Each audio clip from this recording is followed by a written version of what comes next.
Good afternoon students. आज आपण फिजिक्समध्ये बोर्ड्सच्या एक्झामला आलेले सगळे 1 मार्क क्वेश्चन्स बघणार आहोत. मिनिमम पहिल्या व्हिडिओमध्ये आपण at least 4 to 5 टॉपिक्सचे 1 mark questions complete होईल असा विचार करू.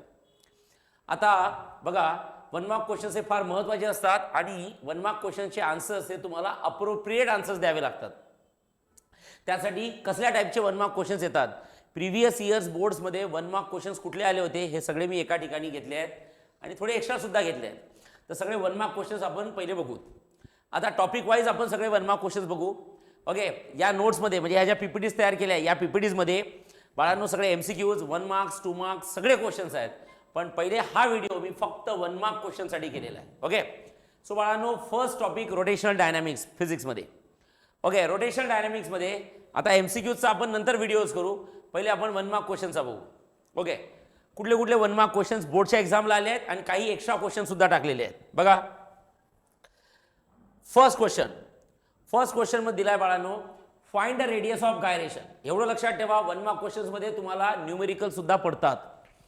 Find the radius of gyration of a uniform disc about an axis perpendicular to its plane and passing through the center.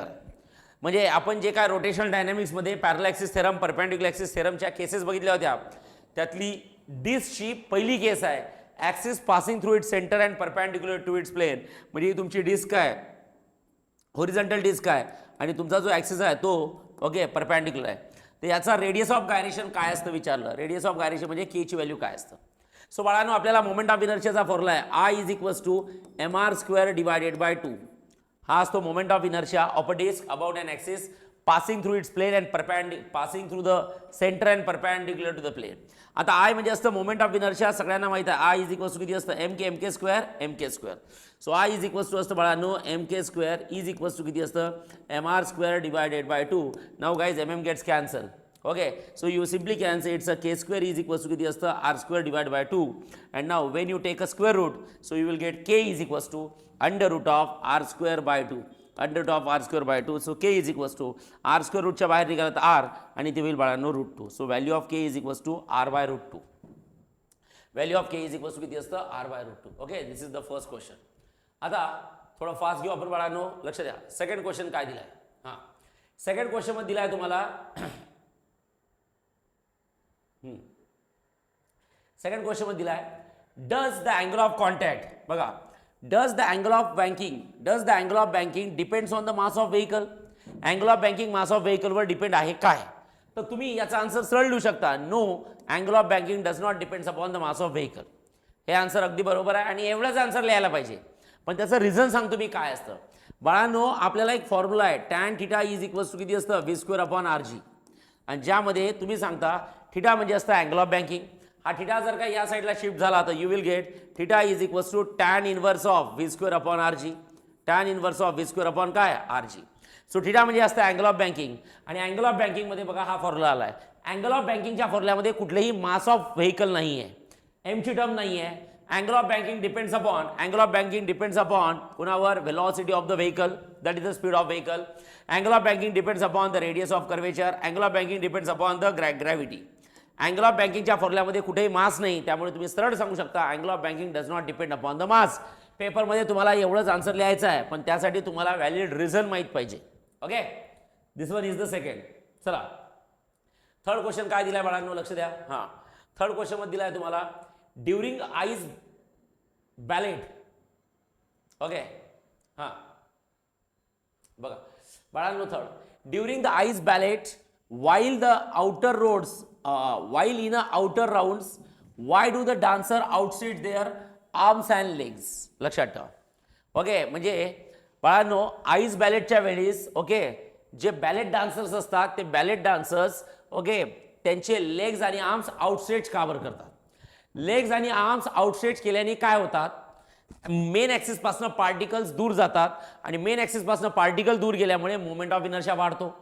Okay, कारण की आपण शिकलो मोमेंट ऑफ इनर्शिया काय असतं, I किती असतं mk mr². So I is directly proportional to किती असतं r². ओके, जेव्हा आर्म्स आणि लेग्स आउटस्ट्रेच करतात तेव्हा मोमेंट ऑफ डिस्टन्स वाढतं, डिस्टन्स वाढल्यामुळे मोमेंट ऑफ इनर्शिया वाढतो आणि मोमेंट ऑफ इनर्शिया वाढल्यामुळे अँग्युलर वेलॉसिटी कमी होते. का बरं? Law of conservation of angular momentum मध्ये आपण शिकलो होतो, I is always inversely proportional to काय असतं? ओमेगा. जेव्हा मोमेंट ऑफ इनर्शिया जास्त असतो बघा, जेव्हा मोमेंट ऑफ इनर्शिया जास्त असतं तेव्हा अँग्युलर वेलॉसिटी काय असते? कमी असतं. ओके, सो त्यांनी दिलाय during the ice ballot while in the outer rounds dancer outset their arms and legs to reduce their angular speed. कारण की आर्म्स आणि लेग्स जर का आउटसेट केले तर मोमेंट ऑफ इनर्शिया वाढतो आणि मोमेंट ऑफ इनर्शिया वाढल्यामुळे अँग्युलर वेलॉसिटी कमी होते. तर अँग्युलर वेलॉसिटी कमी करण्यासाठी, स्पीड कमी करण्यासाठी आपण आपले म्हणजे बॅलेट डान्सर्स काय करतात?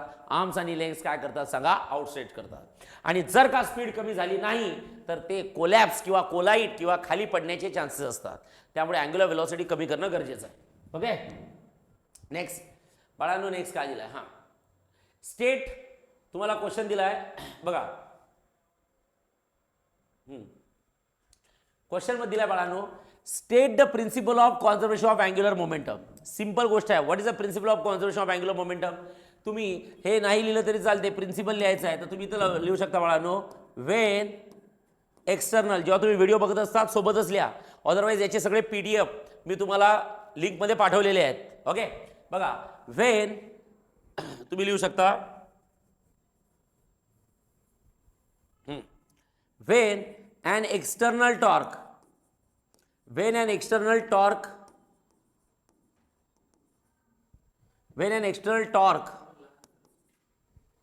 काय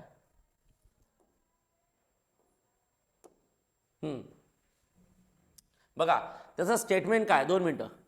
हां, त्याचं स्टेटमेंट आहे, when no external torque acting on a body, जेव्हा एखाद्या बॉडीवर कुठल्याही प्रकारचा एक्सटर्नल टॉर्क अप्लाय होत नाही, when no external torque is acting on a body, angular momentum of a body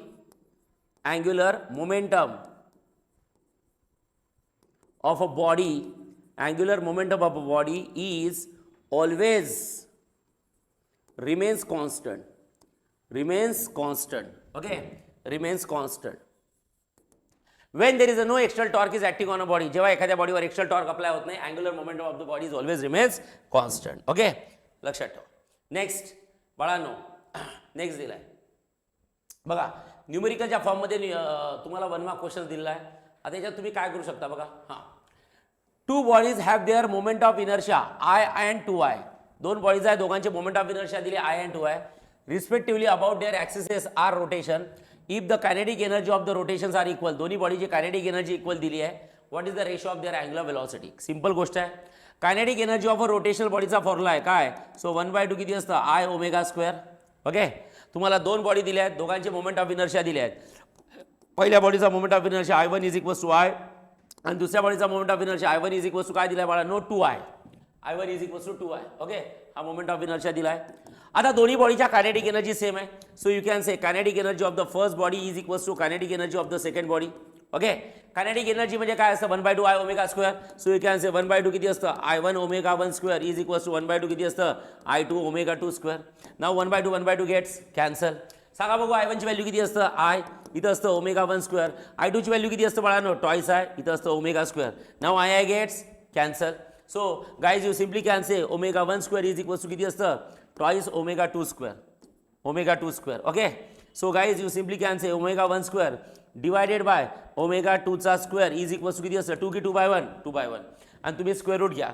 square root घेतलं तर you will get omega 1 divide by omega 2 is equals to under root of किती असतं? 2/1. So is equals to असतं √2:1. Okay, √2:1. This is the ratio of angular velocity. Okay, खूप simple numerical असतात पण खूप basic कॉन्सेप्ट्सवर numerical येतात. तुम्हाला एक प्रॅक्टिस व्हावी त्यामुळे हा व्हिडिओ नक्की बघा, तुम्हाला 100% याचा फायदा होईल. ओके, बघा याच्या सगळ्या PDF मी तुम्हाला पाठवलेल्या आहेत लिंकवर. याचे सगळे सोल्युशन तुम्ही लिंकवर बघू शकता. नेक्स्ट क्वेश्चन तुम्हाला काय दिलाय? नेक्स्ट क्वेश्चन मध्ये दिलाय बाळांनो तुम्हाला बघा, what is mean by well of death? Well of death म्हणजे आपल्याला माहिती आहे, आपण शिकलेलो आहे, डेथ वेल म्हणतात त्याला. वेल ऑफ डेथ म्हणजे काय असतं? डेथ वेल त्याला अजून ओके वॉल ऑफ डेथ सुद्धा म्हणतात बाळांनो. Wall of death okay, what is mean by well of death? Well of death काय असते? मौत का कुवा. यात्रेत जातो आपण, यात्रेत गेल्यावर बघा ते मौत का कुवात गाड्या फिरवतात सर्क्युलर मोशनमध्ये. दॅट इज अ सिलेंड्रिकल कुवा, आणि त्यात एवढ्या फास्ट गाड्या फिरवतात, चुकून जर का कोणी पडलं तर 100% मरण्याचे चान्सेस असतात, म्हणून त्याला म्हणतात वेल ऑफ डेथ. लक्षात ठेवा. त्याच्यावर तुम्हाला एक सिंपल क्वेश्चन विचारला, ओके, तर काय काय गोष्टी लिहायला पाहिजे? बघा काय दिलाय. Okay, a well of death is one of the इन्व्हेन्शन्स of a physics which is used in a circus or creative shows etc to show the thriller movies in the circus. Circus मध्ये thriller गोष्टी जिथे येतात, जिथे आपल्याला भीती वाटते, त्यासाठी आपण ते त्यालाच आपण डेथ ऑफ वेल म्हणतो. बघा, the well of death is made up of the wooden planks having the dimensions of. Okay, तुमची जी डायमेन्शन्स असते ती किती असते? 22 to 30 फीट.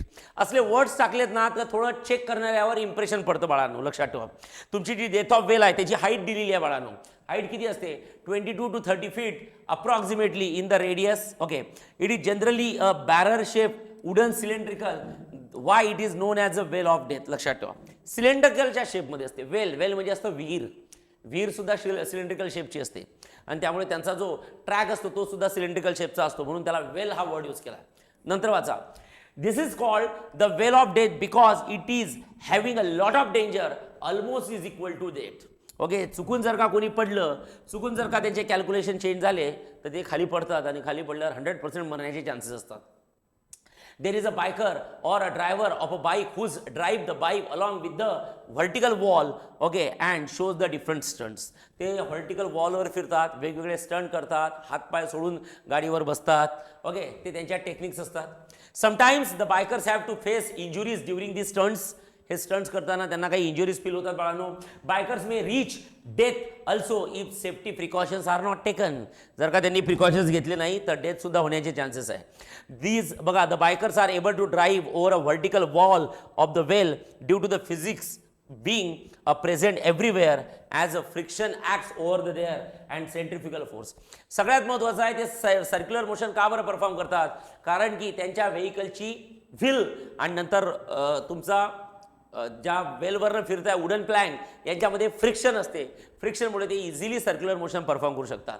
चुकून जर काही फ्रिक्शन कमी झालं तर ते सर्क्युलर मोशन परफॉर्म करणार नाही, आणि सर्क्युलर मोशन परफॉर्म केलं नाही तर बाळांनो 100% ते खाली पडतील, आणि खाली पडल्यानंतर 100% ते मरणार. That's why that is called as a well of death. एवढं डीपमध्ये आन्सर द्यायची गरज नाही, त्यातले 1-2 सेंटेन्सेस तुम्ही कमी लिहिले तरी चालतील. ओके, सो हा लक्षात ठेवा क्वेश्चन आहे, महत्त्वाचा क्वेश्चन आहे. नेक्स्ट, थोडे क्वेश्चन्स मी फास्ट घेत आहे बाळांनो, कारण की आपल्याला बऱ्याच टॉपिकचे क्वेश्चन्स घ्यायचे आहेत. बघा, state the equation.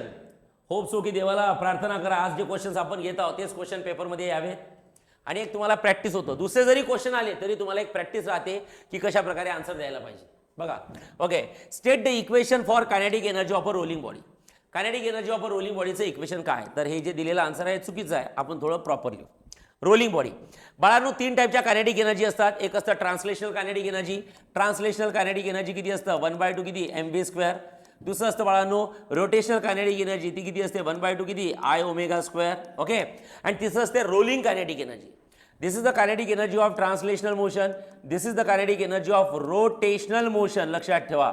And now in this question they have asked to find a kinetic energy of a rolling motion.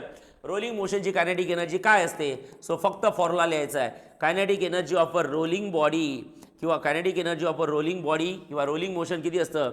1/2 इथं असतं बाळांनो mk² इन ब्रॅकेट 1+ बोला, सॉरी 1/2 mv² इन ब्रॅकेट 1+ किती असतं? k² अपॉन किती? r². खतम. This is the kinetic energy of a rolling body. Rolling बॉडीची kinetic energy 1/2 mv² in bracket 1+ k² upon r². ही झाली kinetic energy of rolling body. आता इथे एक क्वेश्चन दिलेलं नाही, पण मी एक्स्ट्रा क्वेश्चन घेतो. What is the acceleration of rolling body? हे सुद्धा विचारू शकतात. तर इथे विचारलेलं नाही आहे, पण मी घेत आहे. ॲक्सेलरेशन ऑफ रोलिंग बॉडी काय असतं बाळांनो? So acceleration of rolling body, rolling बॉडीचं ॲक्सेलरेशन असतं g tan θ divided by 1+ k² upon r². g tan θ divided by 1+ k² upon r². This is the formula for acceleration of a rolling body. g tan θ divided by 1+ k² upon r². लक्षात ठेवा. इथे विचारला फक्त kinetic energy. May be in problem question पेपरमध्ये तुम्हाला acceleration विचारतील. Okay, simple formula लिहायचा आहे. नेक्स्ट बाळांनो, नेक्स्ट क्वेश्चन बघा काय दिलं. हां,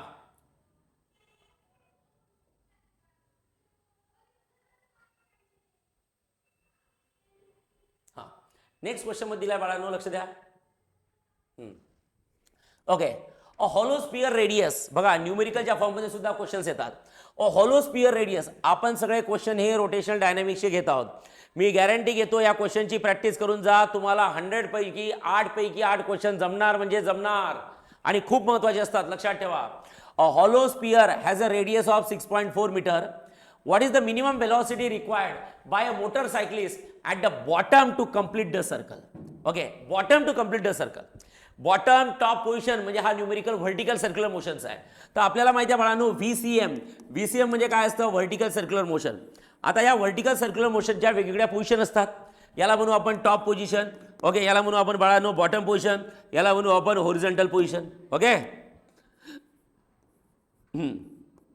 आता एखादा पार्टिकल जर का व्हर्टिकल सर्क्युलर मोशन परफॉर्म करत असतील तर तुम्हाला इथं क्वेश्चन काय विचारला, बॉटम पोझिशनला वेलॉसिटी किती असते, बॉटम पोझिशनला वेलॉसिटी किती असते.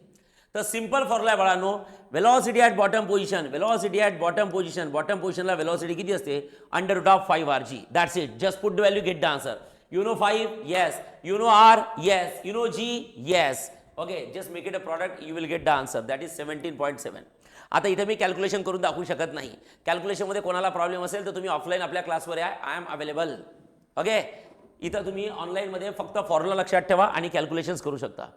आता मी हा क्वेश्चन घेतला म्हणजे हाच क्वेश्चन येईल याची काही गॅरंटी नाही. सोबत तुम्ही म्हणू शकता त्याने बॉटम पोझिशनला विचारली तर बॉटम पोझिशनला वेलॉसिटी किती असतं, √5 जर का त्यांनी मिडल पोझिशनला विचारली तर मिडल पोझिशनला वेलॉसिटी किती असतं बाळांनो, मिडल पोझिशनला √ऑफ किती असतं, 3 आणि जर का तुम्हाला त्यांनी टॉप पोझिशनला वेलॉसिटी विचारली तर टॉप पोझिशनला वेलॉसिटी किती असतं, √ऑफ सांगायचं तात्पर्य एका क्वेश्चनमध्ये तुमचे 3 क्वेश्चन कव्हर होतात. लक्षात ठेवा, काही पेपरमध्ये विचारू शकतात.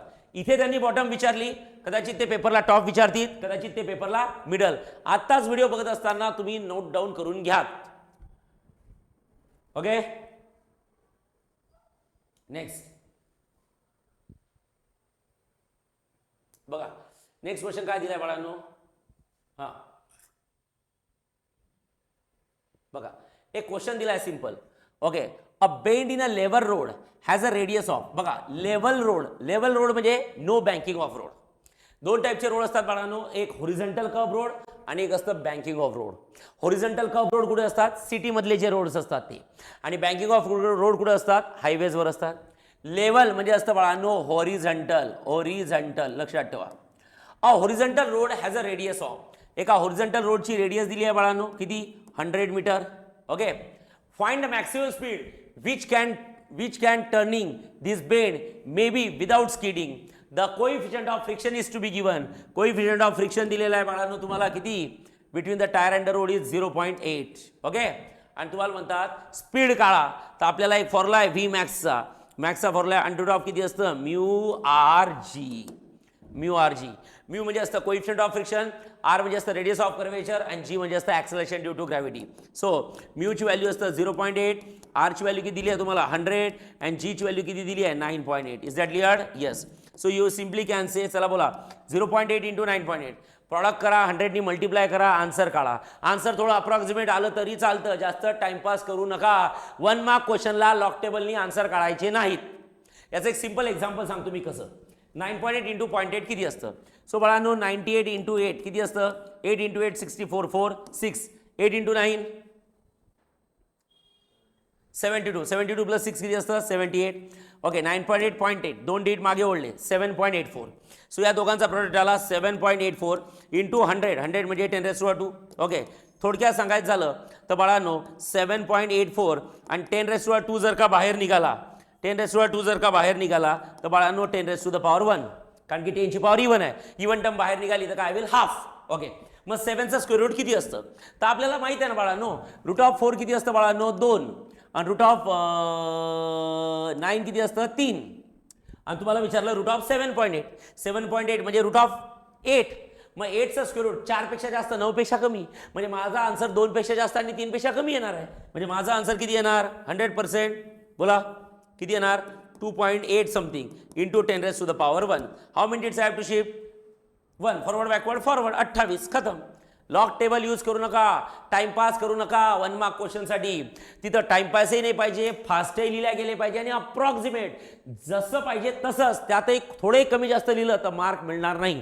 म्हणून मी याचा व्हिडिओ घेता, याचा व्हिडिओ लक्ष देऊन टाइम काढून व्हिडिओ बघा, नाहीतर फुकट तुमचे 8 मार्क जातील बाळांनो. नेक्स्ट बघा, नेक्स्ट काय दिलं.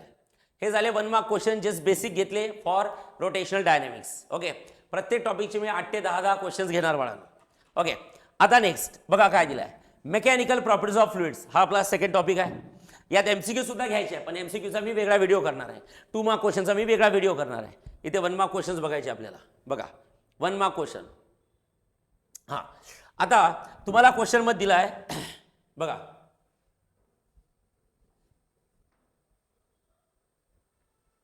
हां, what is surface film. Surface film काय असतं सगळ्यांना माहिती आहे. सरफेस फिल्म काय असतं आपण शिकलो आहे की जर सपोज एक कंटेनर आहे, लक्ष द्या, या कंटेनरमध्ये लिक्विड आहे, हे बघा, या लिक्विडच्या वर एक लेयर असते बाळांनो. या लिक्विडच्या वर एक लेयर असते, वॉटरची लेवल असते. या लिक्विडच्या वर एक लेयर असते वॉटरची. ओके, सरफेस फिल्म म्हणजे काय असतं, it is the layer about the free surface. तुमचा जो हा फ्री सरफेस ऑफ लिक्विड आहे त्याच्या वरची layer. It is the layer about the free surface. Free surface of लिक्विडच्या वरची layer, the layer about the free surface. अशी layer की ज्याची थिकनेस किती असते, अशी लेयर ज्याची थिकनेस किती असतं, तर radius of. Okay, radius of curvature. Radius of curvature म्हणजे काय असतं, range. Range of molecular attraction. Range म्हणजे समजतं का, की जर सपोज एखादा वॉटरचा मॉलिक्यूल असेल तर आपल्याला माहित आहे वॉटरचा मॉलिक्यूल काय करतो, त्याच्या अवतीभोवतीच्या सगळ्याच्याच वॉटरच्या मॉलिक्यूल सोबत अट्रॅक्शन करतो, पण सगळ्याच काय नाही, त्याच्या एका रेंजमधल्या. मग या मॉलिक्यूलची रेंज एवढी आहे, या मॉलिक्यूलची रेंज या साईडला एवढी आहे, तर या साईडला एवढी आहे, या साईडला एवढी आहे, या साईडला एवढी आहे, आणि हा स्पियर ऑफ इन्फ्लुएन्स काढला. So that capital R is called as a range of molecular attraction. काय म्हणतात त्या कॅपिटल आरला, range of molecular attraction. Range of molecular attraction. Range of molecular attraction. Okay, so बाळांनो, what is surface film. Surface film म्हणजे काय असतं, it is a film about the free surface. It is a film about the free surface. Free सरफेसच्या वरची film. The film about the free surface having a thickness, अशी thickness which is equal to range of molecular attraction is called as surface film. त्याला काय म्हणतो आपण, surface film. Okay, very simple question. Okay, surface film नंतर what are cohesive forces. Everyone knows cohesive forces म्हणजे काय असतं, the force of attraction between the two molecules of a same substance. Same substance मधल्या molecule मधलं जे attraction असते त्याला म्हणतात कोहेसिव्ह फोर्स ऑफ अट्रॅक्शन. आणि कोहेसिव्ह फोर्स ऑफ अट्रॅक्शनचे एक्झाम्पल कुठले आहेत बाळांनो, the force of attraction between the two molecules of water, force of attraction between the two molecules of kerosene, force of attraction between the two molecules of petrol. एकाच सबस्टन्सच्या दोन्ही molecule मधलं attraction हे असतं cohesive force of attraction. Okay, कधी विचारतील what is mean by adhesive force of attraction. Adhesive force काय असतं त्यात सांगायचं, the force of attraction between the two molecules of different substance. एक मॉलिक्यूल एका सबस्टन्स आहे, दुसरा मॉलिक्यूल दुसरा सबस्टन्स आहे, that is called as adhesive force of attraction. त्याचं एक्झाम्पल कुठलं राहील, त्याचं example okay, ink pen and paper. Ink pen and paper, तुम्ही तुमच्या आन्सर शीटवर पेननी लिहिता, म्हणजे तुमची जे पेनची इंक आहे ती इंक आणि पेपरचा मॉलिक्यूल आणि इंकचा मॉलिक्यूल या दोघांमध्ये अट्रॅक्शन होते. and that attraction is called as adhesive force of attraction. okay, कारण की एक मॉलिक्यूल इंकचा आहे आणि एक मॉलिक्यूल कशाचा आहे, पेपरचा आहे. So that is called as adhesive force of attraction. So हे कोहेसिव्हच्या ठिकाणी adhesive सुद्धा विचारू शकता. Okay, next. आता अँगल ऑफ कॉन्टॅक्टवर काही क्वेश्चन्स विचारले असतात बाळांनो. अँगल ऑफ कॉन्टॅक्टवर काय काय क्वेश्चन्स विचारू शकतात बघा. Okay, what will be the shape of meniscus for a obtuse angle of contact. सगळ्यांना माहित आहे 3 टाईपचे, ॲक्च्युली 2 टाईपचे अँगल ऑफ कॉन्टॅक्ट असतात. एक, your angle of contact is less than 90, एक your angle of contact is greater than 90, and एक your angle of contact is 0 degree. Is that clear? आता less than 90 म्हणजे काय असतं, acute angle of contact. acute angle of contact कोणामध्ये येतो सांगा, a liquid which is partially wets the solid. a liquid which is partially wets, लक्षात ठेवा, partially, a liquid which is partially wets the solid. असं liquid जे partially wets काय, solid. सगळ्या गोष्टी तुम्हाला माहित आहे, फक्त रिव्हिजन प्रॉपर पाहिजे. A liquid which is partially wet the solid, आणि त्याचं एक्झाम्पल आहे बाळांनो केरोसिन. काय, kerosene with a glass. Kerosene with a glass. Okay, obtuse angle of contact कोणामध्ये असतो, जेव्हा angle of contact greater than 90 असतो. कोणामध्ये, the liquid which does not wet the solid. लक्षात ठेवा, liquid which does not wet solid. फटाफट फटाफट फटाफट नोट्स काढून घ्या, आपल्याजवळ टाइम भरपूर नाहीये. Liquid which does not wet the solid. आणि याचं एक्झाम्पल कुठलं आहे सांगा? Mercury with a clean glass. Mercury with a clean glass. Okay. आणि अँगल ऑफ कॉन्टॅक्ट झिरो केव्हा असतात? Clean water. Clean water with a clean glass. Clean water with a clean glass. लक्षात ठेवा, वॉटर कसं पाहिजे? क्लीन. तेव्हा angle of contact किती असतो? झिरो. वॉटर कसं पाहिजे? पार्शियली वेट्स असेल, केरोसिन, पेट्रोल, ओके, जे कम्प्लिटली वेट करत नाही, पार्शियली वेट करतात, त्या केसमध्ये अक्यूट. तर इथं विचारलं ऑप्ट्यूस अँगल ऑफ कॉन्टॅक्ट कोणासाठी असतो? ऑप्टिस म्हणजे असं liquid which does not wet the solid. आणि एक्झाम्पल आहे बाळांनो, mercury with the glass. So answer, the shape of the meniscus for obtuse angle of contact is convex. Okay. मर्क्युरीच्या केसमध्ये okay कोएझिव्ह forces strong असतात, त्यामुळे मिनिस्कसचा shape असा convex येतो. ठीक आहे. ओके, हे झालं मर्क्युरीचं एक्झाम्पल. प्युअर वॉटरच्या केसमध्ये शेप ऑफ द मिनिस्कस कसा येतो सांगा? असा प्लेन येतो. लक्षात ठेवा, हे बघा प्लेन येतो आणि अँगल ऑफ कॉन्टॅक्ट झिरो असतो. हे प्युअर वॉटर आहे. आणि नंतर पार्शियलीच्या केसमध्ये तुमचा shape of the meniscus concave येतो. लक्षात ठेवा, काय येतो? कॉन्केव्ह. तर एकाच क्वेश्चनमध्ये तुमचे इथे 3 क्वेश्चन्स कंप्लीट होतात. Is that clear? Come on, फटाफट नोट्स काढून घ्या. तर दिलेल्या क्वेश्चनचा आन्सर काय लिहिणार? तर तुम्ही लिहिणार कॉन्व्हेक्स. काय? हे बघा कॉन्व्हेक्स मर्क्युरीमध्ये डज नॉट वेट. त्यानंतर बघा, हां, नेक्स्ट क्वेश्चन काय दिला बाळांनो? Okay, very simple question. बघा, what is the net weight of the body when it falls with the terminal velocity through and viscous force. जेव्हा एखादी बॉडी खाली पडते तेव्हा नेट वेट काय असतं? नेट वेट काय असतं? तर त्यांनी दिला आहे the net weight of the body when it falls with the terminal velocity through a viscous force of medium is a zero. का बरं नेट वेट झिरो असतं? कारण बॉडी जेव्हा खाली पडते, विस्कस मीडियममध्ये पडते, तर बॉडी ही रेस्टमध्ये असते. कशात? रेस्टमध्ये. आणि रेस्टमध्ये केव्हा असणार? जेव्हा डाऊनवर्ड फोर्स आणि अपवर्ड फोर्स हे दोन्ही फोर्सेस काय असतील? सेम. डाऊनवर्ड फोर्स आणि अपवर्ड फोर्स हे दोन्ही वेट काय असतील? सेम. जर का डाऊनवर्ड फोर्स आणि अपवर्ड फोर्स हे सेम झाले तर नेट वेट किती राहील बाळांनो? लक्षात ठेवा, झिरो. का बरं? तर टोटल डाऊनवर्ड फोर्स, लक्ष द्या, total downward force is equals to किती असतं बाळांनो? Total upward force. ओके. आता इथं वेगळा क्वेश्चन काय विचारू शकतात? इथं क्वेश्चन काय विचारला? नेट वेट किती असतं? तर नेट वेट झिरो असतं, बरोबर आहे, विस्कस मीडियममध्ये पडल्यावर. पण जर का असा क्वेश्चन विचारला की विस्कस मीडियममध्ये पडल्यावर नेट वेट झिरो का बरं असतं? क्वेश्चन काय विचारू शकतात? विस्कस मीडियममध्ये पडल्यावर नेट वेट झिरो का बरं असतं? तर बाळांनो त्याचा आन्सर लिहायचं, when any substance is fall in a viscous medium, the net weight is zero because in that case total downward force is equals to total upward force. Total downward force is equals to total upward force. म्हणून net weight काय असतं? Zero. Okay. इथे तुमचा एक दुसरा question बनला. Next question बघा, next काय दिलाय तुम्हाला? हां, what is the common unit of measuring the pressure of a gas? एखाद्या गॅसचं प्रेशर मेजर करण्यासाठी कॉमन युनिट कुठला आहे? आता याच्याबद्दल तर काही जास्त डोकं लावायची गरज नाही आहे. काय दिलाय? The pressure of a gas may be express in SI unit of pascal or kilo pascal as well as in many other unit including torr, atmosphere किंवा बार. टॉर, ॲटमॉस्फिअर किंवा बार. ओके, हे सगळे SI युनिट आहे. Pascal, kilo pascal, bar, atmosphere, torr. Okay, these are the SI units of a pressure. लक्षात ठेवा. Next question दिलाय बाळांनो तुम्हाला. State the continuity equation. Continuity equation काय आहे? इथं तुम्हाला कंटिन्युटी इक्वेशन सुद्धा दिलेलं आहे. काय दिलंय बघा, काय दिलंय कंटिन्युटी इक्वेशन मध्ये? हां, कंटिन्युटी इक्वेशन मध्ये बघा, rho into A into V is equals to constant. Rho म्हणजे असतं डेन्सिटी, ए म्हणजे असतं एरिया आणि व्ही म्हणजे असतं बाळांनो व्हेलॉसिटी. आता हे मी एक्सप्लेन करायची गरज नाही आहे, पण तरी सांगतो. सपोज एखादा फनेल घेतला तुम्ही, यु नो फनेल. फनेल म्हणजे एखादा पाईप घेतला. सपोज हा एखादा फनेल आहे. ओके, हॉलो फनेल आहे बाळांनो, लक्ष द्या. या हॉलो फनेलमधनं लिक्विड जात आहे. सॉरी, क्यू काय लिहिलं मी? हां, या हॉलो फनेलमधनं लिक्विड जात आहे. लक्षात ठेवा, हे बाय लिक्विड जात आहे. ओके, लिक्विड जात आहे. येस, हे बाय लिक्विड जात आहे. जसा फनेलचा शेप असेल तसं लिक्विड जाईल आणि तसंच लिक्विड बाहेर निघेल. ओके, मग एंटरिंग लिक्विडची डेन्सिटी आणि बाहेर निघणाऱ्या लिक्विडची डेन्सिटी एंटरिंग लिक्विडची डेन्सिटी आणि the density of a liquid which is living the funnel, या दोघांची डेन्सिटी काय असणार आहे? सेम, कारण जे लिक्विड आतमध्ये जात आहे तेच लिक्विड बाहेर निघत आहे. आणि दुसरी महत्वाची गोष्ट, तुम्ही ओके जेव्हा फ्लुइड शिकता तेव्हा फ्लुइडची एक महत्वाची प्रॉपर्टी आहे, the fluid should be incompressible. Fluid कसं असलं पाहिजे? इनकॉम्प्रेसिबल. लक्षात ठेवा, fluid should be incompressible. Incompressible fluid कसं असलं पाहिजे? इनकॉम्प्रेसिबल. इनकॉम्प्रेसिबल म्हणजे डेन्सिटी कॉन्स्टंट. डेन्सिटी कॉन्स्टंट म्हणजे होमोजिनियस फ्लुइड असलं पाहिजे, हेटेरोजिनियस असलं पाहिजे, त्याच्यात भेसळ नसली पाहिजे. लक्षात ठेवा. Okay, incompressible.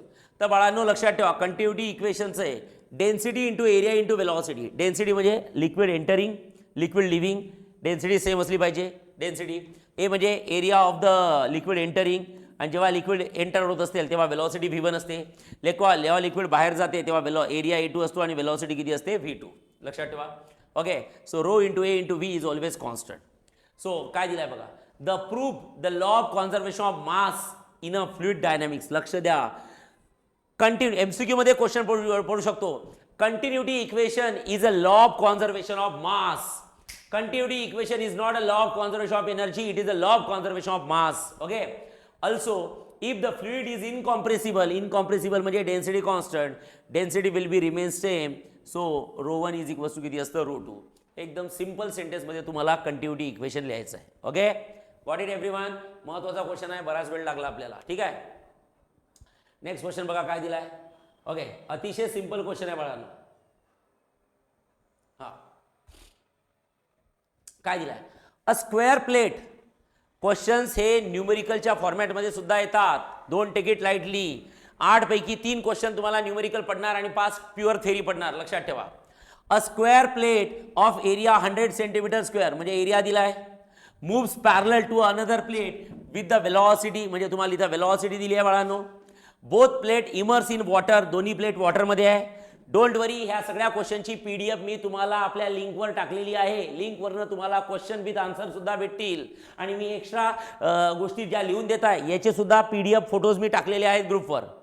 त्यापुढे आता फक्त व्हिडिओ जर का तुम्हाला फास्ट होत असेल आणि मी शिकवत असताना कंटिन्यू व्हिडिओ म्हणजे लिहिता येत नसेल, नोट्स काढता येत नसेल तर फक्त लक्ष द्या, नंतर नोट्स काढा.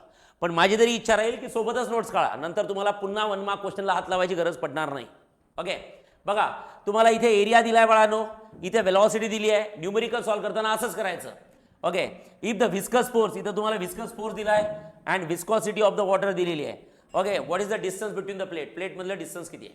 या न्यूमेरिकलमध्ये जर का तुम्ही बघितलं तर सगळे CGS युनिट दिले आहेत. बघा एरियाचं युनिट असतं मीटर स्क्वेअर SI, पण इथं तुम्हाला CGS दिलाय. नंतर तुम्हाला वेलॉसिटीचं unit 10 centimetre per second, फोर्सचं unit दिलाय 200 डाइन, व्हिस्कॉसिटीचं युनिट दिलाय 0.01 पॉईंट्स.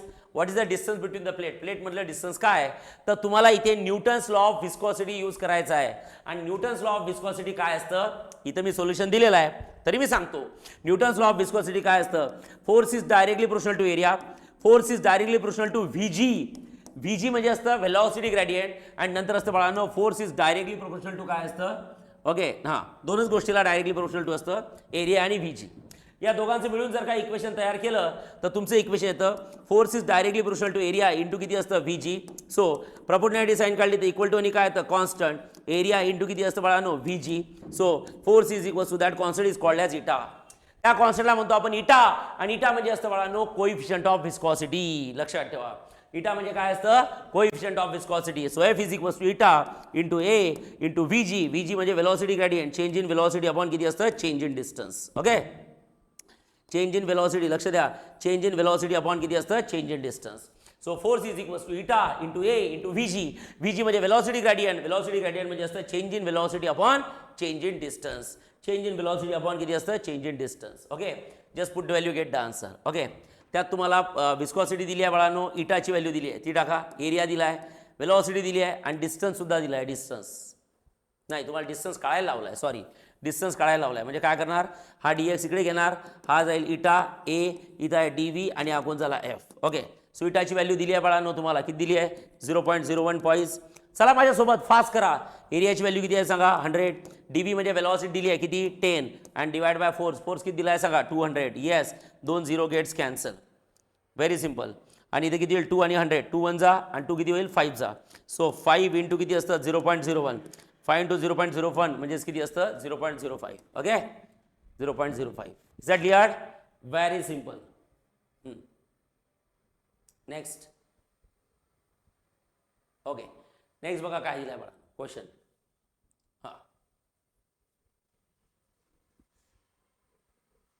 नेक्स्ट क्वेश्चन मध्ये काय दिलाय बघा. The relative velocity between the two parallel layers is 8 centimetre per second. Relative velocity दिली आहे dv is equals to 8 centimetre per second and the perpendicular distance between the plate, distance म्हणजे dx दिलाय 0.1 centimetre. सगळे CGS unit आहे. असू दे आपल्याला काय करायचं calculate the velocity gradient. Very simple. Velocity gradient म्हणजे VG म्हणजे असतं change in velocity upon change in distance. Change in velocity 8 and change in distance म्हणजे 0.1. So you can say 8 and 0.1 म्हणजे किती असतं 1 की 1/10 1/10. आणि सांगा 10 हा डिनॉमिनेटरमध्ये आहे की डिनॉमिनेटरच्या डिनॉमिनेटरमध्ये आहे. 10 हा डिनॉमिनेटरच्या डिनॉमिनेटरमध्ये आहे आणि डिनॉमिनेटरच्या डिनॉमिनेटरची टर्म कुठे जाते न्यूमरेटर. सो इथे किती असतं 8 की 8 इंटू 10 8 इंटू 10 आणि 8 इंटू 10 म्हणजे किती असतं 80. खतम. 8 इंटू 10 म्हणजे 80. खतम. Very simple. एवढे थर्ड क्लास क्वालिटीचे क्वेश्चन्स आहे. मी नेहमी सांगतो आपण क्लासमध्ये खूप अवघड क्वेश्चन घेतले पण पेपरमध्ये खूप इझी न्यूमेरिकल येतात बाळांनो. ओके इव्हन लॉक टेबलला हात सुद्धा लावायची गरज पडली नाही. नशीबच खराब असेल तर हार्डली अख्ख्या पेपरमध्ये 1 ना 2 न्यूमेरिकलमध्ये लॉक टेबलची गरज पडते. बाकी त्यापेक्षा जास्त कुठल्याच न्यूमेरिकलला लॉक टेबलची गरज पडत नाही. आणि आपण जे न्यूमेरिकल क्लासरूममध्ये सॉल्व्ह केले तेव्हा प्रत्येक न्यूमेरिकल लॉक टेबलने सॉल्व्ह केलं. म्हणजे खूप अवघड क्वेश्चन सॉल्व्ह केले पण पेपरला अवघड क्वेश्चन येत नाहीत. त्यामुळे न्यूमेरिकलच्या बद्दलचा तुमचा ॲटिट्यूड चेंज करा. न्यूमेरिकल खूप इझी असतात. फक्त फॉर्म्युले रटा फॉर्म्युले रटा फॉर्म्युले रटा.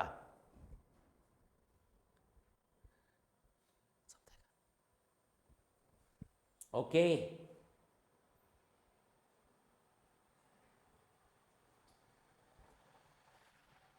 चला बघा नेक्स्ट काय दिलाय क्वेश्चन.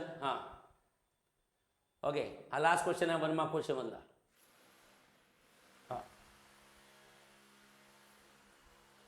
नेक्स्ट क्वेश्चन काय दिलाय. Water rises to a height of 20 millimetre in a capillary. हा क्वेश्चन तर खूप वेळ आलेला आहे. Okay in a capillary tube. Okay म्हणजे एका कॅपिलरी ट्यूबची रेडियस R1 आहे फॉर एक्झाम्पल. ओके तेव्हा water rises at a height of H1 is equals to किती आहे 20 मिलीमीटर. ओके जर का रेडियस R1 असेल तर हाईट किती आहे H1. आता if the radius made 1/3 of the previous value. Okay हे बा रेडियस R1 असेल तर हाईट किती आहे H1 इज इक्वल्स टू 20. पण ती रेडियस 1/3 केली म्हणजे रेडियस R2 किती केली 1/3 ऑफ R1. इनिशियल रेडियसच्या 1/3 केली तर तुम्हाला विचारतात हाईट किती आहे. तर बाळांनो H2 काढायचा आहे. म्हणजे हाईटचा आणि रेडियसचा काय संबंध आहे आणि हाईटचा आणि रेडियसचा संबंध दाखवणारा एक लॉ असतो that is called as Jurin's law. कुठला लॉ ज्युरिन्स. बघा एक हाईटचा फॉर्म्युला आहे 2t cos θ divide by rho G R. कुठला फॉर्म्युला आहे 2t cos θ divide by rho G R.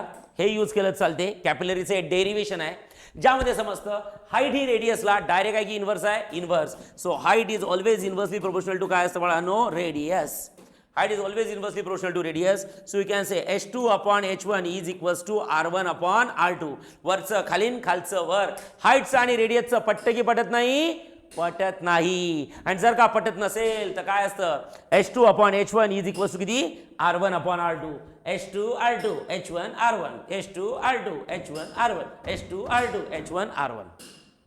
Okay so guys you can say R1 च्या ठिकाणी R1 ठेवा आणि R2 च्या ठिकाणी किती ठेवा तर R2 च्या ठिकाणी ठेवा 1/3 किती असतं R1. R1 cancel. सांगा 3 हा डिनॉमिनेटरमध्ये आहे की डिनॉमिनेटरच्या डिनॉमिनेटरमध्ये आहे. डिनॉमिनेटरच्या डिनॉमिनेटर टर्म कुठे जाते न्यूमरेटर. ओके आणि मग H2 upon H1 ची व्हॅल्यू किती आली बाळांनो 3. तर H1 किती होईल सॉरी H2 किती होईल 3 टाइम्स ऑफ H1 आणि H1 ची व्हॅल्यू टाका. सांगा H1 ची व्हॅल्यू किती असतं 20. सो 3 into 20 किती होईल सांगा 3 into 20 म्हणजेच किती होणार 60. You can say millimetre 60 millimetre. Is that clear. Very simple. याला ज्युरिन्स लॉ म्हणतात बाळांनो. समजताय का बघा बोला. तर इथं आपला बाळांनो सेकंड टॉपिक संपतो 1 मार्क क्वेश्चनचा. Now we will start. 2 मिनिटं थांबा थोडं पाणी पिऊ द्या मला. ठीक आहे ओके तोपर्यंत तुम्ही विचार करा पुढचा टॉपिक आहे kinetic theories of gases. Notes काढा वाचत बसा थोड्या पेजेस पलटवा बघा पटापट. 2 मिनिटं पाणी पिऊन येतो मी. चला बाळांनो, third topic KTG, kinetic theories of gases. खूपच सिंपल टॉपिक आहे बघा. त्याचे पहिले 1 मार्क क्वेश्चन बघू आपण. हा, simple. Under which condition the law of Boyle's, Charles and Gay Lussac are valid. हे थर्मोडायनामिक्सचे 3 लॉ आहेत बाळांनो, जे प्रेशर, व्हॉल्यूम, टेम्परेचरच्या मधलं रिलेशन देतात. क्वेश्चन बघा, एकदम बेसिक क्वेश्चन आहे. जर का हा क्वेश्चन वाचण्यात आला नाही तर तुम्ही याचा प्रॉपर आन्सर लिहू शकत नाही. बघा काय क्वेश्चन दिलाय. Under which condition the law of Boyle's, Charles and Gay Lussac are valid. अशा कुठल्या कंडिशन आहेत की जिथे लॉज व्हॅलिड असतात.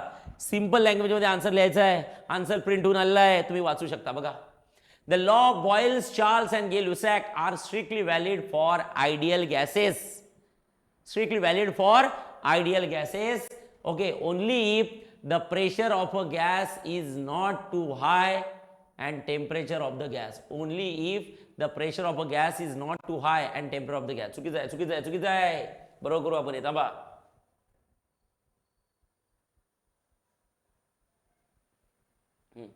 काय दिलंय बघा.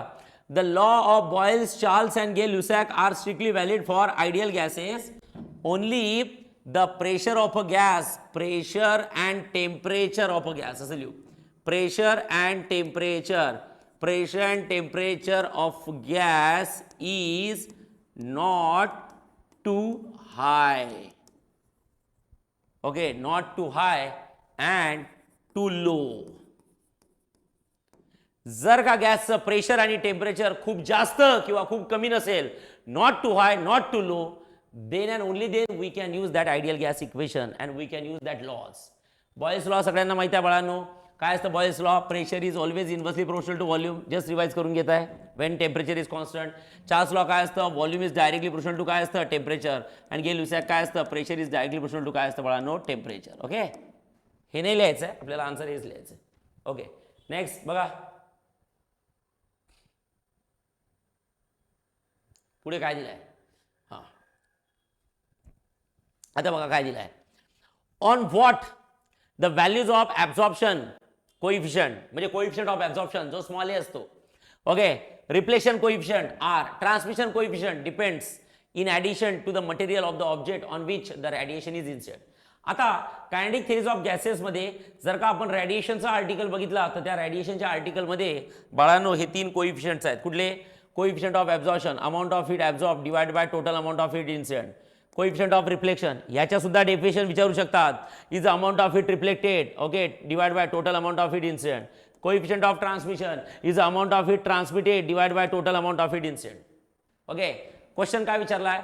On what the value of absorption coefficient, reflection coefficient and transmission coefficient depends. कशावर डिपेंड आहे?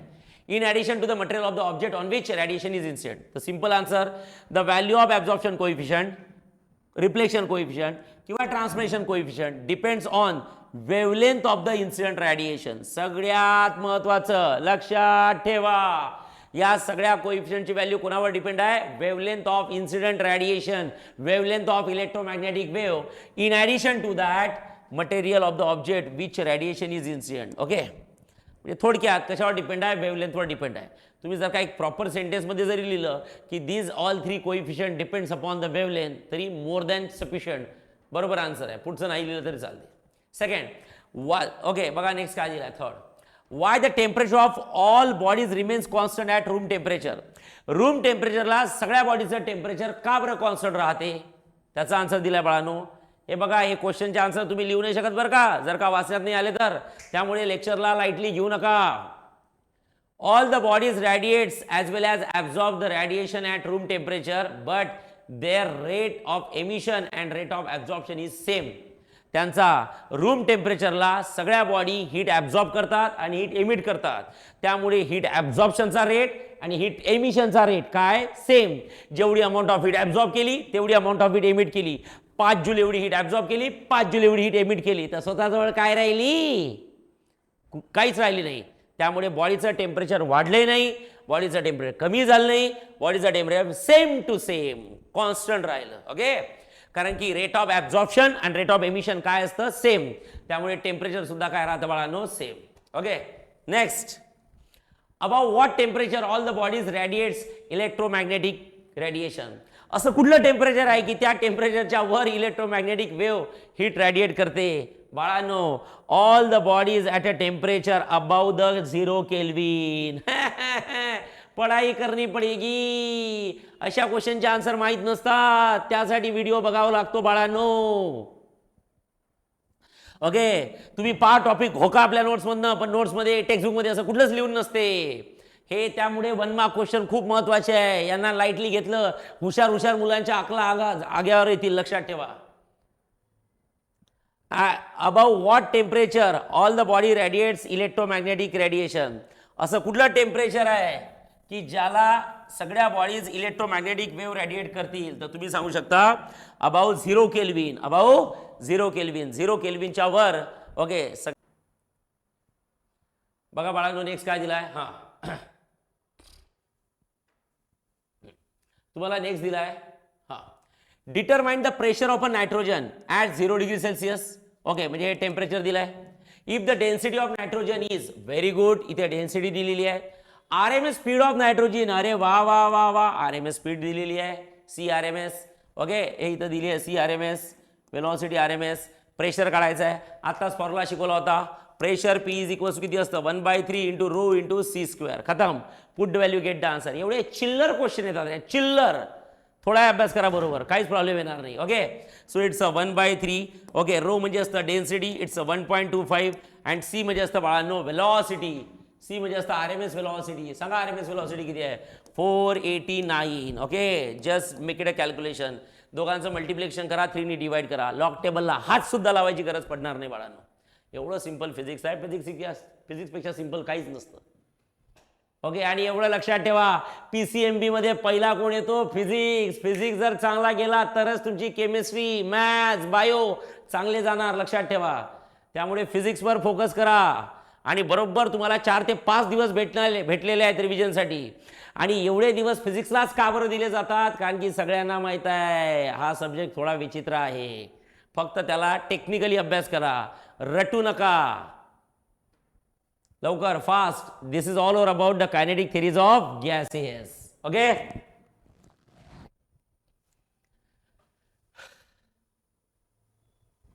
चला नेक्स्ट टॉपिक आपण स्टार्ट करू बाळांनो, थर्मोडायनॅमिक्स.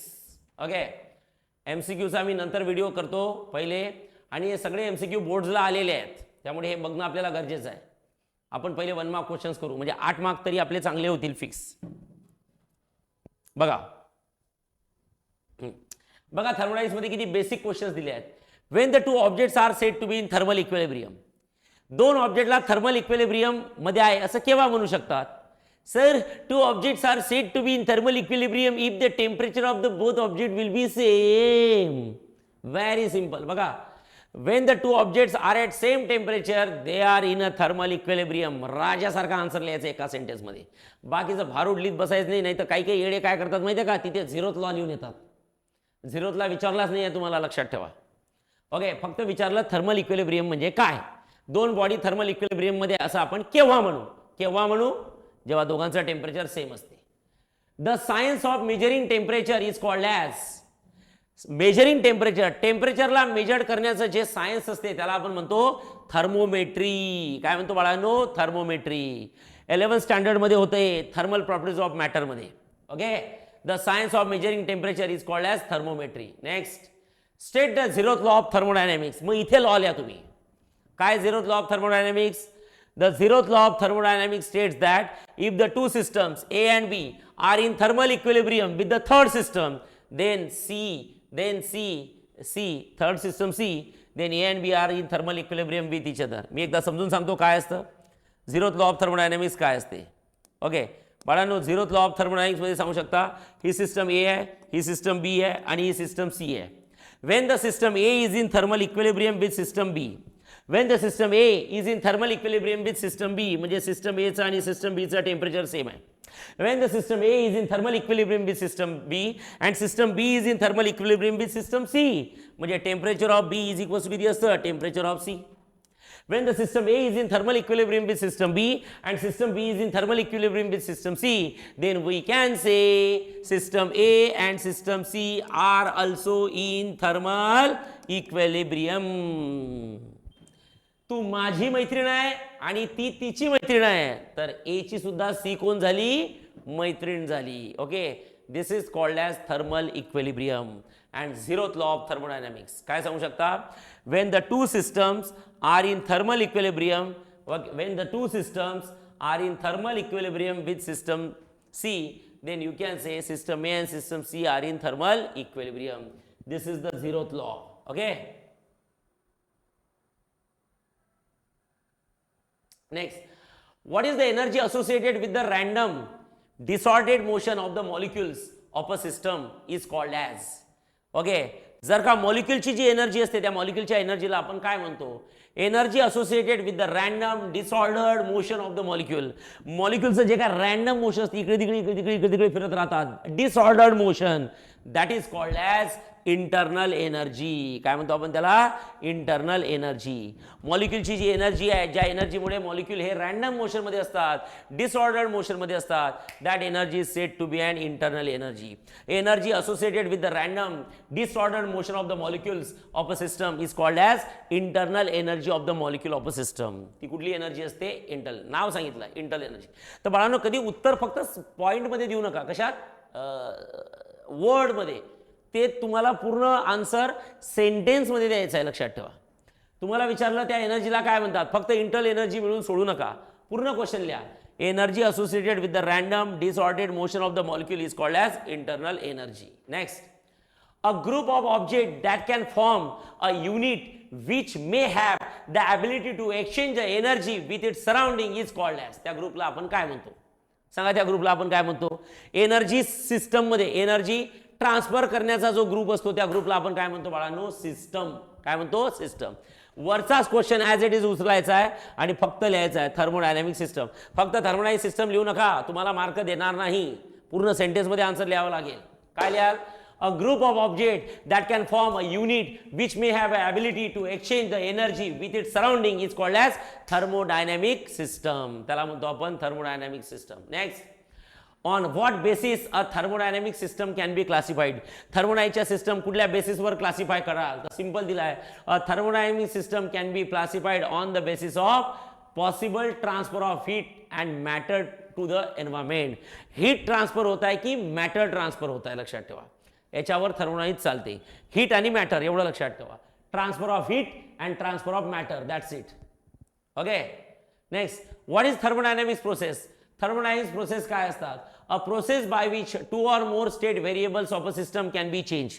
अशी प्रोसेस की ज्या प्रोसेसमध्ये दोन किंवा त्यापेक्षा जास्त व्हेरिएबल्स काय होतात, चेंज होतात, त्याला म्हणतात थर्मोडायनॅमिक प्रोसेस. तसं थर्मोडायनॅमिक प्रोसेसमध्ये काय असते मी सांगतो तुम्हाला. बघा, एखादा एक्झाम्पल घेतो. थर्मोडायनॅमिकच्या प्रोसेसमधलं एखादं एक्झाम्पल घेतलं. कुठलं एक्झाम्पल घेतलं, समजा isothermal. Isothermal process. Isothermal process काय असतं तुम्हाला माहिती आहे. आयसोथर्मल प्रोसेसमध्ये pressure is inversely proportional to काय असतं, व्हॉल्यूम. सर हा ग्राफ काढायचा झाला तर हा ग्राफ असा असतो. आता इथं हा इनिशियल पॉईंट आहे, हा फायनल पॉईंट आहे. इथं प्रेशर घेतलं, इथं व्हॉल्यूम घेतलं, इथं समजतं. इथं व्हॉल्यूम V1 आहे आणि इथं प्रेशर किती आहे, P1. प्रेशर हाय आहे, व्हॉल्यूम लो आहे. आता इथं काय झालं सांगा, प्रेशर लो झाला आणि व्हॉल्यूम हाय झाली. प्रेशर V2 आहे आणि व्हॉल्यूम किती आहे, V2. म्हणजे काय झालं, ही अशीच सिस्टम आहे की ज्यामध्ये दोन व्हेरिएबल काय झाले, चेंज झाले. जेव्हा प्रेशर हाय असतं तेव्हा व्हॉल्यूम लो असतं आणि जेव्हा प्रेशर लो असतं तेव्हा व्हॉल्यूम हाय असतं. म्हणजे दोन व्हेरिएबल चेंज झाले. The system in which to or more variable changes. ज्या सिस्टममध्ये दोन किंवा त्यापेक्षा जास्त व्हेरिएबल चेंज होतात त्याला म्हणायचं बाळांनो, okay, thermodynamic process. Okay. Defined heat. Heat काय असतं सगळ्यांना सांगू शकतात. Heat is a form of energy. Heat is a form of energy which always flow from a body at higher temperature to a body at lower temperature. बघा हीटची definition दिलेली आहे. Heat is an energy that transfer from one body to another body as a resultant of temperature difference. Okay.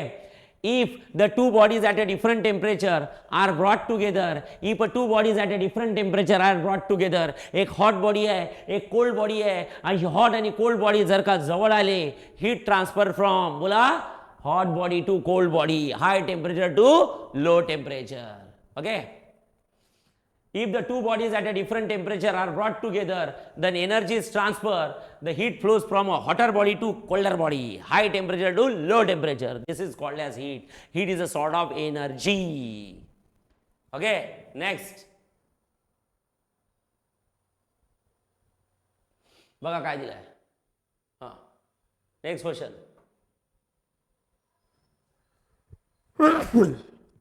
Next question मध्ये दिलाय तुम्हाला, what is internal energy of the system when the amount of heat Q is added to the system and system does not do any work during the process. सांगा बरं system कुठल्या प्रोसेसमध्ये work करत नाही. सांगा बरं, what is the internal energy of the system when the amount of heat Q is added to the system and system does not do any work during the process. The internal energy of the system is Q. नाही, मी सांगतो याचा answer चुकीचं दिलाय बाळांनो, लक्ष द्या. काय question विचारलाय? क्वेश्चन विचारलाय what is the internal energy of the system. सिस्टमची इंटरनल एनर्जी काय असते. ओके, आपल्याला माहिती आहे internal energy is a state function. कुठलं फंक्शन आहे? State. When the amount of it added to the system, okay, and the system does not do any work. Okay, आता साधी गोष्ट आहे, जर का तुम्ही म्हटलं थर्मोडायनामिक्सचा फर्स्ट लॉ काय, क्यू इज इक्वल्स टू किती असतं, delta U plus W. Okay, ते काय म्हणतात, अशी कुठली सिस्टम आहे की ज्या सिस्टममध्ये कुठल्याही प्रकारचं वर्क होत नाही, म्हणजे वर्क होत नाही म्हणजे वर्क किती आहे, झिरो. म्हणजे क्यू इज इक्वल्स टू किती असतं बाळांनो, delta U plus zero. So Q is equals to किती असतं, डेल्टा यू. म्हणजे याचा अर्थ delta U is equals to किती झालं, delta U is equals to Q. म्हणजे तुमची internal energy is nothing but heat. तसं पाहिलं तर हे आन्सर बरोबर होतं. बघा, the internal energy is a heat. पण ते कसं आलं समजून घ्या. त्यासाठी थर्मोडायनामिक्सचा फर्स्ट लॉ लावला आपण, Q is equals to delta U plus W, आणि ते स्वतः म्हणतात वरची व्हॅल्यू झिरो ठेवा, मग Q is equals to delta U. तर जे अशी कुठली सिस्टम आहे की ज्या सिस्टममध्ये वर्क झिरो राहील, तर मी सांगतो अशी कुठली सिस्टम आहे, तर अशी सिस्टम आहे बाळांनो, लक्षात ठेवा, आयसोकोरिक सिस्टम. कुठली? Isochoric system. आणि आयसोकोरिक सिस्टममध्ये जी काही इंटरनल एनर्जी असते ती इज इक्वल्स टू किती असते, क्यू. ओके सर, आयसोकोरिक का बरं? कारण okay, work is equals to काय असते मी सांगतो तुम्हाला. बघा, वर्क इज इक्वल्स टू किती असतं, P into D V. D V म्हणजे change in volume. Change in volume म्हणजे final volume minus initial volume किती पाहिजे, झिरो. आणि डी व्ही झिरो असेल तर वर्क इज इक्वल्स टू किती असतं, P into zero is equals to zero. Work zero केव्हा असते, जेव्हा चेंज इन व्हॉल्यूम झिरो असते. आणि चेंज इन व्हॉल्यूम झिरो म्हणजे व्हॉल्यूम चेंज होत नाही, आणि व्हॉल्यूम न चेंज होणे म्हणजे कुठली प्रोसेस आहे, आयसोकोरिक. आयसोकोरिक लक्षात ठेवा. तर आयसोकोरिक प्रोसेसमध्ये amount of heat given is equals to internal energy, Q is equals to. तर आन्सर तुमचा बरोबर आहे, पण हे त्याचं जस्टिफिकेशन आहे, लक्षात ठेवा. ओके, नेक्स्ट बघा काय दिलं. हां, when does a system loses energy to its surrounding and its internal energy decreases. हां, जेव्हा एखादी सिस्टम काय करते, सराउंडिंगला हीट रिलीज करते आणि त्याची इंटरनल एनर्जी कमी होते, ती ॲडियाबॅटिक प्रोसेस असते. बघा, when the system does not do when the system does some work to increase the volume and no heat is added to it while expanding, okay, and system loses the energy to surrounding, then internal energy decreases. When does the system loses the energy to its surrounding? एखादी system सराउंडिंगला heat केव्हा loose करते, तर याचा simple reason काय मी तुम्हाला सांगतो बाळांनो. हे बघा, काय असते, एक सिस्टम आहे. ओके, या सिस्टमला जर का हीट दिली तर पहिले ती सिस्टम स्वतःचं पोट भरते आणि त्यानंतर रिमेनिंग एनर्जीचं काय करते, वर्क करते. तर सिस्टमला फरक केव्हा पडत नाही, जेव्हा ती हीट देतच राहील. हीट दिली, वर्क केलं, हीट दिली, वर्क केलं, सिस्टमला फरक पडत नाही.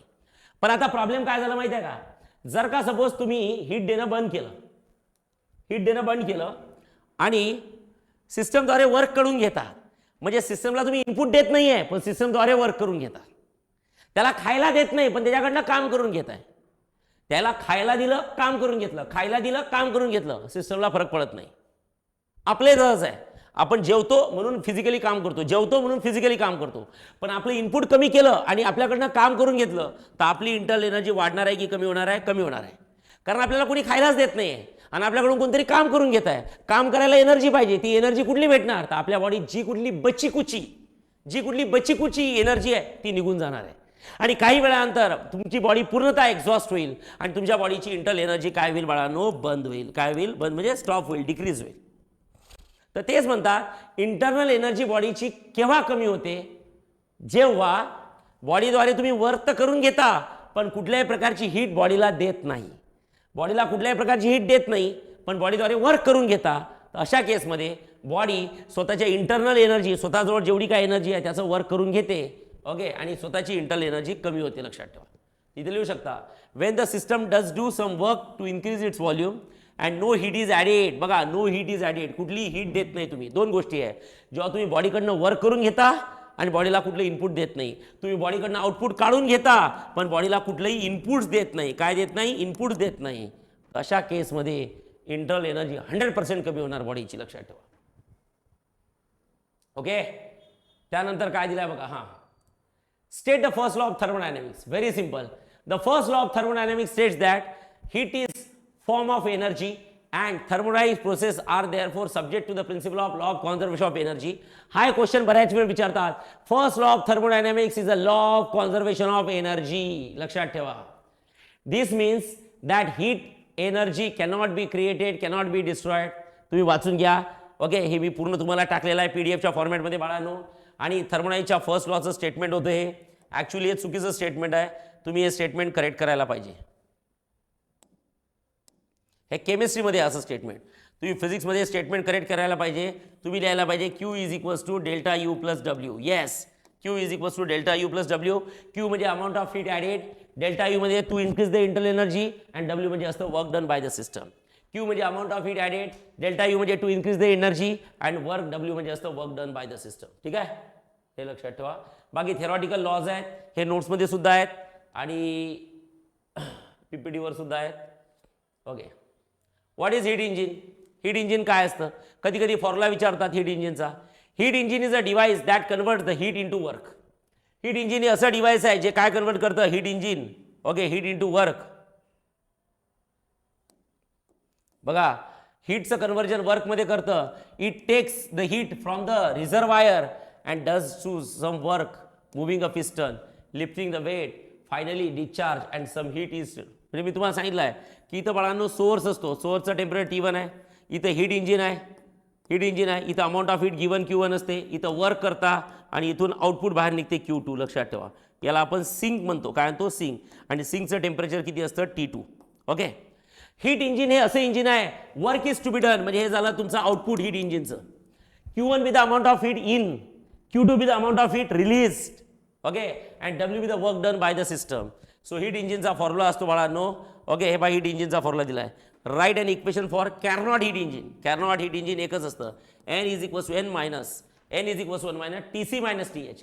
TC म्हणजे टेम्परेचर ऑफ कोल्ड, आणि कोल्ड म्हणजे असतं बाळांनो सिंक. हे पहा, सोर्स नेहमी हॉट असतो, लक्षात ठेवा, आणि सिंक नेहमी कोल्ड असतो. लक्ष द्या. सोर्स नेहमी हॉट असतो आणि सिंक नेहमी काय असतं सांगा? कोल्ड. सोर्स नेहमी हॉट असतो आणि सिंक नेहमी काय असतो बाळांनो? कोल्ड असतो. ओके. सो तुम्ही N is equals to 1 minus TC minus TH तर इथं लिहितो. TC म्हणजे आपल्या भाषेत तुम्ही T2 लिहिलं तर चालते. म्हणजेच काय असतं? Temperature of sink. ओके. आणि TH म्हणजे असतं बाळांनो या डायग्राममध्ये T1 म्हणजेच काय असतं बोला? टेम्परेचर ऑफ काय? सोर्स. Temperature of source. लक्षात ठेवा. हा फॉर्म्युला आहे इफिशियन्सीचा. ओके, इफिशियन्सी अतिशय महत्त्वाचं आहे. कधी कधी डायरेक्ट फॉर्म्युलाज विचारतात, त्यामुळे लक्ष द्या. दोन्ही क्वेश्चन हीट इंजिनवरचेच आहे. नेक्स्ट बघा, लास्ट क्वेश्चन काय दिला आहे थर्मोडायनॅमिक्सचा. हां, लास्ट क्वेश्चन मध्ये दिलाय a system release 100 kilo joule of heat. Release, एका सिस्टममधनं हीट काढून घेतली. जेव्हा हीट काढून घेतात तेव्हा ती निगेटिव्ह असते. Negative 100 kilo joule. Heat given to the system, heat gained by the system is positive. Heat taken from the system, heat released from the system is negative. Okay, while 80 joule of work is to be done on the system. सांगा, work done on the system negative असतं, कारण आपल्याला शिकवलं आहे work done by the system is positive, work done on the system is negative, work done by the system is positive, work done on the system is negative. Calculate the internal energy. बिलकुल tension घेऊ नका. थर्मोडायनॅमिक्सचा first law लावा. Okay, Q is equals to किती असतं? Delta U plus किती असतं? W. So Q is equals to delta U. सांगा डेल्टा यू ची व्हॅल्यू किती आहे? नाही, डेल्टा यू ची व्हॅल्यू काढायची आहे. Q ची व्हॅल्यू किती आहे बोला? हां, what is the value of Q? बोला. Q ची व्हॅल्यू आहे -100 इज इक्वल्स टू किती असतं? Delta U plus W. W ची व्हॅल्यू आहे -80. So you can say -100 is equals to delta U plus -80. So -100 -80 इकडे आला तर +80 is equals to delta U, आणि -100 + 80 म्हणजेच किती असतं? -20 is equals to delta U. So delta यूची value किती आहे? -20. Okay, delta यूची value -20. -20 म्हणजे इन्क्रीज इन इंटरनल एनर्जी की डिक्रीज? मायनस साईन आला म्हणजे याचा अर्थ डिक्रीज इन इंटरनल एनर्जी. मॉलिक्युलची इंटरनल एनर्जी काय होत आहे बाळांनो? कमी होत आहे. ओके, हे लक्ष द्या. This all over about the thermodynamics. तर अशा प्रकारे या व्हिडिओमध्ये आपण 4 टॉपिकचे 1 मार्क क्वेश्चंस कव्हर केलेले आहेत. In the next video I will take next 4 topics. Okay, तब तक के लिए बाय बाय. अभ्यास करत राहा. All the very best.